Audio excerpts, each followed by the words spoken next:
Yeah, hey, Kitetsu, can you stop making these 40k videos? Your fans only really like Age of Sigmar content. But I make these videos for myself, you know, they're the things I want to talk about and enjoy. Yeah, no, your fans don't really care about that. Do you want to make your fans angry, Kitetsu? Well, no, I guess I don't. Well, really, I guess there's only one thing I can do, and that's make twice as many videos. Hello everyone, my name's Kitetsu and welcome back to my channel. So in this video I'm going to be reacting to two different news articles. We have faction focused Necrons and we also had a look at the Reanimator. So I think these articles came out a couple of days ago. They're a little bit outdated, but what the heck, I want to talk about them anyway. And yeah, I was too busy to talk about them yesterday. So I'm going to blitz through these rules. I'm planning on making a couple of videos today, maybe even 3. That would be a bit extreme, but yeah, if I want to get all this edited, I'm going to have to get straight to the point. So number one, they give us a kind of look at how Necrons are going to play in the new edition. And the first thing they stress is that there are going to be more command points available and just more options for them generating command points. So that's the first thing. And also they're really emphasizing how with vehicles being better in general in this edition, that's really going to benefit the Necrons. But what I want to talk about first of all is the humble Necron Warrior. I've wanted to know about these Gauss Reapers for a long time, ever since I saw the pictures. I was thinking they kind of look just like an Immortal's Gauss Blaster, and it turns out that's basically exactly what they are. So they are Strength 5, AP -2, 1 damage, Rapid Fire 1, but instead of having a 24-inch range, they only have a 14-inch range. So it's basically like a sawn-off shotgun version of a Gauss Blaster, I guess. Do we get any benefits from the fact that they are losing all of that range? I guess you could look at it from the perspective that now we have an entirely new ranged option for the Necron Warriors, which I'm all for. Now, if you get 2 squads of 10 in that box and they're built exactly as they're shown here, there are 5, 1, 2, 3, 4, 5, yeah, 5 of these Reapers and 5 of their normal guns. So I'm wondering if it would be better to kind of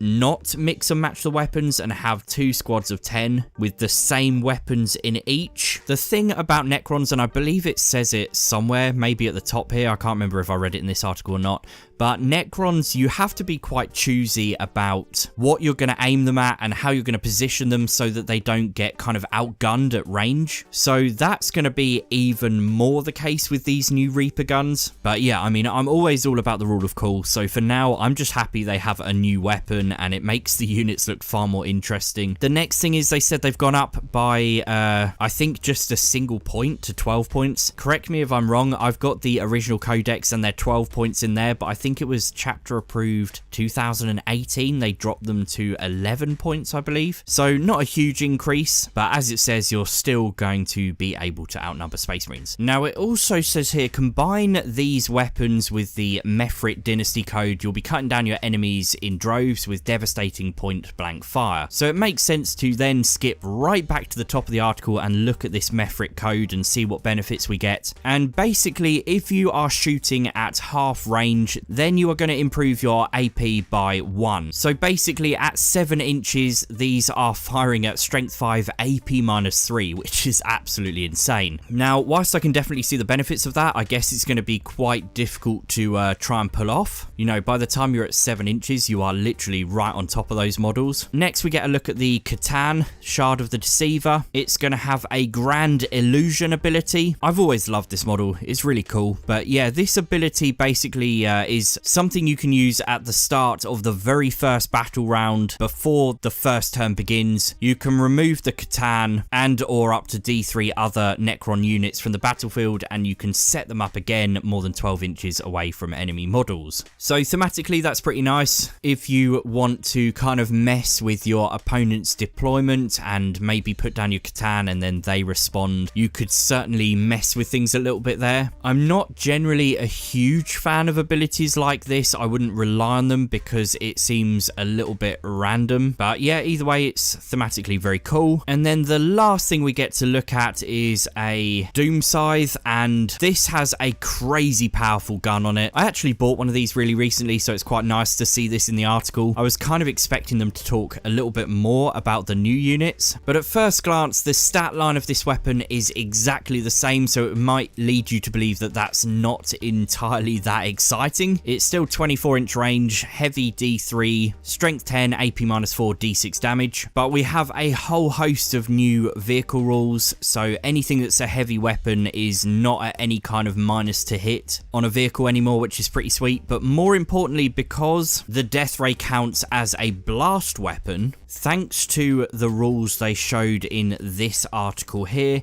it means that if you are firing at a kind of larger unit, so basically anything of 6 or more models, you will always be doing your maximum 3 shots. So that's actually pretty sweet, and it definitely makes a weapon like this more viable. I wouldn't really bother firing a death ray at a unit of like 10 models in the current edition, but if you know you're basically going to guarantee getting those 3 hits, it certainly makes it a more attractive proposition. Now, finally, looking at the Canoptek Reanimator, which is this beautiful model here. Obviously, its name suggested that it was going to do something with reanimation protocols, and we finally know what that is. It has an ability called a Nano Scarab Reanimation Beam. And basically, in your command phase, you can pick a unit within 9 inches, and you can add 1 to reanimation protocol rolls for that unit.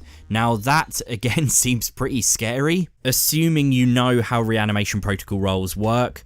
Basically, at the start of your turn, you roll a d6 for every slain model, and on a 5+, it gets back up as good as new and keeps fighting. So that kind of feeds into kind of the durability of these Necrons and just how hard they are to take down. But if you are adding 1 to those rolls, it means you are returning models on a 4+. And don't forget, you are making these rolls every single turn, so it means every single turn you have a 50% chance of bringing back your slain models. That is absolutely crazy. So yeah, I'm going to leave this video here. It was only going to be a really quick update on these rules. I wanted to make sure I covered them because it's all exciting stuff. I still think it might be the Necron Warriors that I'm most excited about. I mean, these new kits just look subtly so good, and having extra weapon options is so cool. I mean, for years and years and years, we've just had their standard weapon, so this to me is just truly exciting. But anyway, thanks for watching the video. I will be following this up with a look at the Lumineth Realm Lords rules that were posted yesterday. I assume we're going to get a new video from them today as well, so I'll have to see how that's going to work in terms of my video making schedule. But yeah, don't forget to like the video, don't forget to subscribe if you are new, and I will see you guys really soon.